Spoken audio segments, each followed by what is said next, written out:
Olá, pessoal. O Pitch Elevator morreu? Gente, quero fazer essa provocação, porque acordei hoje pensando nisso. Fala-se muito de Pitch Elevator, que é aquele minutinho que você tem quando você encontra lá aquele investidor que você tanto quer falar e você tem um minuto, que é o tempo do elevador subir ou descer, para ele comprar sua ideia e minimamente ele marcar uma reunião. Ele fala assim, nossa, dá o WhatsApp aqui, me passa um WhatsApp. Então, qual é o sonho de consumo num Pitch Elevator? Que é o investidor falar assim, olha, vamos marcar uma reunião, está aqui meu cartão. Quer dizer, se ele deu o cartão, ok, teve um interesse. Por que eu estou falando que o Pitch Elevator morreu? Porque, gente, a gente está na pandemia, a gente está na internet, o investidor está no Instagram, o investidor está no LinkedIn, no YouTube. Então, se você quer se relacionar com aquele investidor, você precisa seguir ele nos canais para primeiro ele saber quem você é. Porque aí sim, quando você tiver a oportunidade de falar com ele, mesmo no elevador, ele vai falar, você é aquela pessoa que já comenta, já participa, já fala comigo.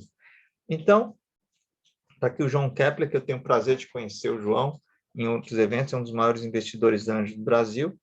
Então, vou dar aqui a minha dica de pitch, de como eu acho que seria qualquer caminho, em qualquer cenário, seja no Zoom, no Clubhouse, no elevador. Primeiro, acho que a provocação é qual é o propósito da sua empresa. Acho que esse é um ponto-chave. Por quê? Porque o propósito, ele responde, né? Por quê, para quê e por quem. Então, ele dá uma visão para qualquer pessoa que ouve o propósito de alguém, ele se inspira. E aí o Simon Sinek tem um livro chamado Comece pelo Porquê, é bem famoso, para ser sincero, ainda não li, preciso ler, porque se fala muito desse livro, mas a palestra dele, para quem não assistiu, assistam a uma palestra chamada Círculo Dourado, uma das melhores palestras do TED, que eu já assisti. E para ser mais interessante ainda, ele faz no flipchart, ou seja, ele mostra que quando você tem um bom conteúdo, não precisa de PowerPoint, nem Prezi, nem ferramentas visuais. E ele fala que as pessoas não compram o que você faz, elas compram por que você faz. E ele traz como exemplo a Apple e a Dell. A Dell, ela faz o quê? Ela vende Intel Inside, processador, HD, um monte de característica técnica que, para ser bem franco, nem eu, que sou engenheiro eletrônico, entendo. Por exemplo, eu não sei qual é a configuração de um notebook padrão hoje. Não sei quantos teras tem, qual a velocidade, SSD. Agora, o que é que a Apple vende? Ela vende Think Different. Ela vende uma coisa que as pessoas não sabem explicar, mas elas querem a Apple. Basta falar com os fãs da Apple. E mesmo quem não é fã da Apple, admira a Apple. Então, esse é um grande desafio, a pessoa entender o porquê. E o porquê, ele não vai no cérebro racional. Então, esse é outro ponto importante. O cérebro, segundo o neuromarketing, você tem 3 camadas: racional, emocional e reptiliano, que é da sobrevivência. E esse reptiliano, ele é o cérebro que às vezes faz você querer alguma coisa sem saber o porquê. Você sente que você quer aquilo. Então, é muito interessante essa analogia que eu faço com essa palestra, porque qual o desafio?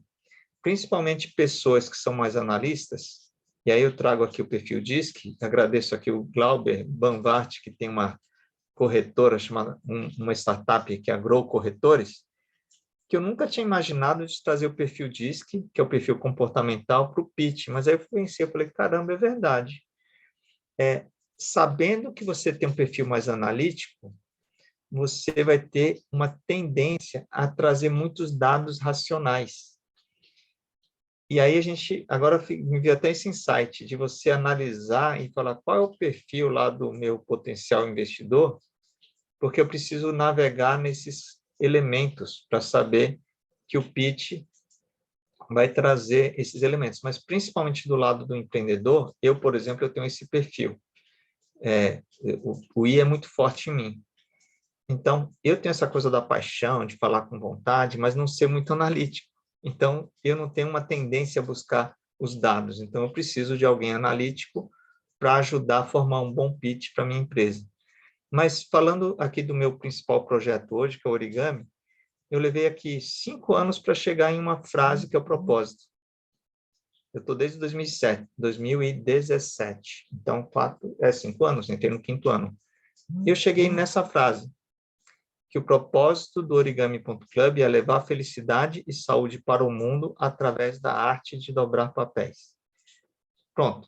É o melhor propósito? Não sei, mas pelo menos é um propósito que cativa ou não, ou chama as pessoas. E aí, depois, a gente pode entrar na parte técnica de um pitch. E aqui eu vou trazer as minhas dicas, que eu coloco aqui em formato de 7. É outra dica para quem vai gerar conteúdo. Você tem algumas dicas boas de fazer conteúdo. 7 dicas para uma apresentação. São 7 dicas para uma startup de sucesso. Então, aqui eu coloco quem é o público-alvo. Então, você tem que saber. O meu público-alvo são investidores anjo. Ok. Quando você define aquela persona, onde ele está, ele está no Instagram e ele publica no Instagram. Então, eu tenho que ir lá no Instagram e comentar o que ele fala para ele me perceber, no LinkedIn também. Não só isso, para eu entender o que é que ele faz, o que é que ele fala. Aí, defina a dor. Esse é um ponto-chave também, mas que muitas vezes eu vejo as startups pecando, porque elas falam a solução que elas têm. Só que, na verdade, ninguém compra a solução e nenhum investidor quer saber da solução naquele momento. Ele quer saber se você definiu bem a dor do seu público-alvo. Aí sim, apresenta a solução. Porque eu falo, opa, você identificou uma dor. No meu caso, quando eu falo felicidade e saúde, eu estou dizendo assim, que o mundo está complexo. As pessoas estão com a pandemia isoladas, estão com problemas de saúde mental, a educação está com problema, esse mundo online, mesmo sem o online, a educação está precisando de formas mais engajadoras de motivar os alunos. Então, na verdade, o propósito traz a solução, mas a dor eu também preciso saber que tem. E o storytelling é um termo que já tem ficado muito comum. Storytelling não é contar a história do empreendedor, também é, mas é você saber usar histórias como uma ferramenta de convencimento, ou seja, eu contei ali, por exemplo, quando você conta uma história, às vezes uma fábula, mas essa fábula pode combinar com o que você quer contar aqui. Então, o importante é storytelling do apresentador, storytelling de você ter um repertório. É como um palestrante. O palestrante precisa ter repertório de frases. Por exemplo, essa frase aqui: uma ideia bem apresentada pode mudar o mundo. É da Nancy Duarte, que é uma das maiores especialistas em apresentações do mundo. Então, storytelling também é você ter repertório de histórias para você contar no momento que você precisa convencer alguém. Aí entra um tema que eu gosto, visual de impacto. Por exemplo, eu estou usando o Zoom, estou usando o Miro, e eu sei que esse método é muito melhor do que o PowerPoint, porque o PowerPoint ficaria lá uma telinha desse jeito e as pessoas lá meio entediadas. E falar com naturalidade. Esse é um dos grandes desafios, porque a maioria das pessoas grava vídeo, mas elas gravam vídeo pensando assim, nossa, será que eu estou falando bem? Será que não? E quando você está com essa chave ligada, você não vai falar natural nunca. Esse é um grande desafio. E é treino. Então, é treino. Não tem jeito. Se você não nasceu com esse talento de falar naturalmente, precisa treinar. Só que tem uma coisa, a prática leva à perfeição. Então, quando a gente treina, a gente consegue começar a falar com naturalidade. Uma dica é desapegar, assim, como eu estou fazendo agora. Estou aqui com algumas pessoas assistindo, mas eu não estou aqui pensando, nossa, o que será que o Glauber e a Viviane estão pensando? Será que é a minha camiseta? Será que... Desapega. Fala como se estivesse falando com um amigo. Essa é uma dica do livro Faça como Steve Jobs e Crie Apresentações Incríveis. É um livro fenomenal para vocês comprarem. Por quê? Porque ele explica a estratégia do Steve Jobs. E quando ele fazia as apresentações, ele falava como se estivesse conversando com um amigo. Então, essa é uma dica. E tem a paixão. E aí entra naquela questão. Se o propósito não está vinculado a algo que você faria de graça, independente do resultado financeiro, não estou dizendo que o resultado financeiro não é importante. Então, você não vai conseguir ter essa paixão. Por exemplo, origami, mais de 80% do que eu fiz até hoje com origami foi sem custos. Foi gratuito, foi eventos. Por quê? Porque é minha paixão. Falando aqui agora do Guy Kawasaki também. Ele foi da Apple, esse é um cara super empreendedor, e ele tem essa regra do 10, 20, 30, que também, na minha opinião, já está meio ultrapassando, porque ele cansou de ver apresentações de PowerPoint de startups, e ele falou assim, é o seguinte, agora a regra é 10 slides, 20 minutos e letra tamanho 30. Porque aí com a letra tamanho 30 no PowerPoint, você não consegue colocar muito texto. Também acho que essa regra está meio desatualizada. Por quê? Porque as pessoas não têm mais 20 minutos para ouvir a gente. Só que tem uma questão. Se você faz um vídeo como esse que eu estou gravando, as pessoas, se gostarem, elas podem ver depois com calma. Mas quais são os 10 passos, no caso do Guy Kawasaki? É muito focado, aí sim, é focado em startups. Então, você tem um problema, a solução, aí sim tem um modelo de negócios, que é uma coisa mais planejada, valorizar a mágica ou a tecnologia, assim, qual que é o diferencial, marketing, vendas, qual é a estratégia, competição, nunca existe startup sem competição, porque o investidor não vai gostar, vai falar assim, cara, o cara não tem competidor, me engana que eu gosto. Então, não, você precisa colocar ali, os meus competidores são esses. Time, esse é um dos desafios também, porque hoje eu sou o único no Origami Club e eu sei que eu preciso buscar co-founders, porque time é um dos itens mais importantes. Projeções e conquistas, o que é que já foi feito até agora, status atual e quais os próximos passos, e recapitular e chamar para ação. Então, na verdade, complementa. Aliás, uma dica aqui, tá? Eu estou aqui no Google Chrome. E o que é que eu fiz? Eu só usei o meu touchpad aqui para dar um zoom na página. Também fica a dica para quem quiser aprender a gravar vídeos para a internet. E para fechar, trazer alguns insights agora de networking e espaços para quem é de startup. Primeira coisa, o Open Innovation, Open Startups é uma empresa, uma organização que ajuda a fazer que faz um ranking das 100 startups segundo vários critérios. E eles têm um evento chamado Open Innovation Week, onde eles dividem as startups em vários desafios, várias categorias de indústria, de foco, e eu tive o prazer de ser voluntário em um dos eventos, e nesse evento teve a palestra do Newton Campos, que ele é autor de um livro chamado O Mito da Ideia, onde ele inverte essa questão de achar que você tem uma grande ideia, você implanta e acha um investidor. Ele coloca que você precisa primeiro criar um networking, criar os recursos, construir, testar, e aí sim a ideia vai se consolidando. Mas aí vocês podem assistir depois O Mito da Ideia. O César Taurion ele é um especialista em inteligência artificial, mas ele também tem uma empresa de investimento. Então, também é uma pessoa super acessível, que tem um bom contato. E aqui é só digitar Open Innovation Week, Márcio Alcabe, que eu tenho vários vídeos que eu fiz do evento, inclusive tem um que eu passo em todos os cartazes das 100 startups. Outra pessoa muito bacana para conhecer, o Davi Braga. Ele, com 13 anos, ele abriu uma startup, que era uma empresa de listas de compra de material de escola.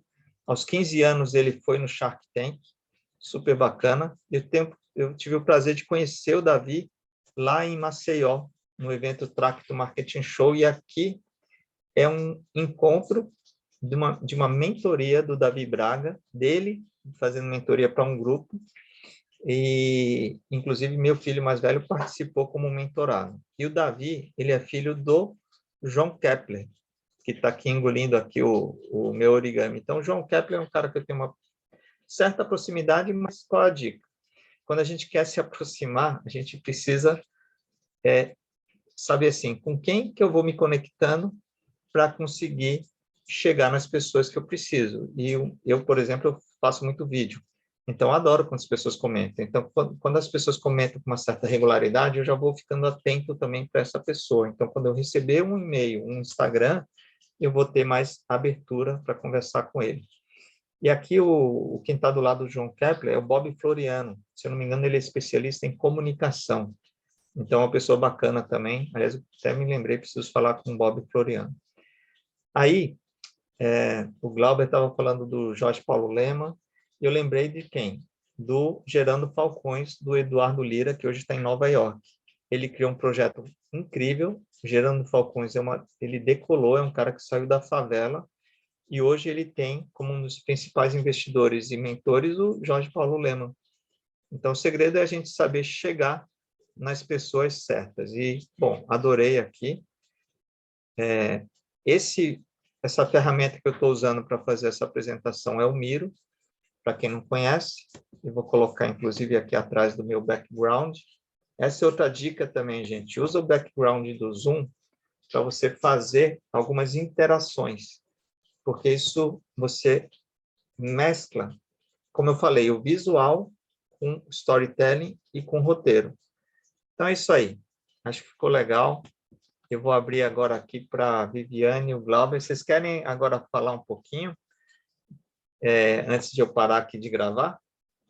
Se quiserem abrir a câmera, eu paro aqui de compartilhar. A gente bate um papo finalzinho aqui, só para fazer um fechamento. Está chovendo aqui em São Paulo. Muito bom. Querem parar ou eu faço o fechamento só eu? Deixa eu parar de compartilhar aqui. Glauber, tudo bem? Obrigado pela interação antes da gravação. Oi. Você viu que você foi falando, eu já fui montando a apresentação com base nas suas conversas. Mas fala aí e eu encerro o vídeo. Pois é. E faz um pitch da Grow. Legal. Não, Deixa eu colocar a Grow aqui, gente. Você vai fazer o pitch mostrando a Grow. Então, mas vai ser um pitch só de alguns segundos mesmo, Isso, porque eu queria principalmente agradecer ao Márcio aí pelas dicas, né? E eu estou acompanhando o trabalho que ele está fazendo agora e espero poder conhecer muito mais aí através do canal que ele tem. E quem não for seguidor dele, se inscrevam aí no canal dele, né? E eu sou fundador dessa empresa que está aparecendo aí na tela. A gente é uma startup de tecnologia, né? E a gente está se preparando para um momento de escalar o negócio para o Brasil e também para fora, né? Permite fazer uma mentoria rapidinho, já que a gente já falou bastante? Claro. Faz o pitch já falando, olha, a gente identificou uma dor X no mercado e a gente trouxe a Grow Corretores, que traz essa solução Y através da tecnologia Z. Beleza? Vai lá. Legal. Então tá. Bom, a gente identificou uma dor que é a do corretor de seguros. Ele não conseguir acessar todas as plataformas, né, que existem hoje. A gente criou uma que unifica isso tudo. Então, a gente conectou os pontos nesse mercado e a gente gostaria de expandir essa plataforma para outros países, né? Ela já se adapta a isso. E a nossa equipe também. Então, a gente queria apenas um apoio, né, do Brasil para isso, ou a gente vai para fora também, que não tem nenhum problema. E aí, quem tiver alguma pergunta, se quiser entrar em contato com a gente tem uma responsável pelo RI, né? E aí a gente pode estar enviando um pitch para você, balanço, né? Toda a parte de due diligence, caso faça sentido aí para investimento. Foi, Márcio. Viu como é interessante quando você direciona a pergunta? Acaba sendo como se fosse um currículo, né? Fica mais fácil para a gente fazer. Muito bom. Gostei do papo aqui. Pena que a Vivi acho que não pôde continuar. Eu vou parar agora de gravar e terminar aqui um bate-papo mais informal. Deixa eu só fazer um convite final. Essa retomada de falar de pitch, de falar de apresentações, está ligado a um projeto chamado Sociedade Brasileira de Apresentações Profissionais, que é um sonho que eu tive em 2013 para criar uma grande rede de pessoas que amam e gostam de ajudar as pessoas nas apresentações. Então, um sonho de retomar essa criação dessa rede. E o nosso canal, feito a muita vídeo como esse, na raça, no conteúdo, ele já passou de 8.000 inscritos. Então, é bem bacana. E uma das coisas que eu estou pensando é colocar pitches de startups. Então, vai ser bem bacana criar esse canal assim de startups que queiram colocar seus pitches aqui, a gente coloca no formato de o pitch e análise, e o Glauber estreou aqui nesse novo canal. Obrigado por participar, e você faz parte dessa nova jornada aqui de network com pitch. Valeu. Valeu, Márcio. Muito obrigado a você também pelo conhecimento.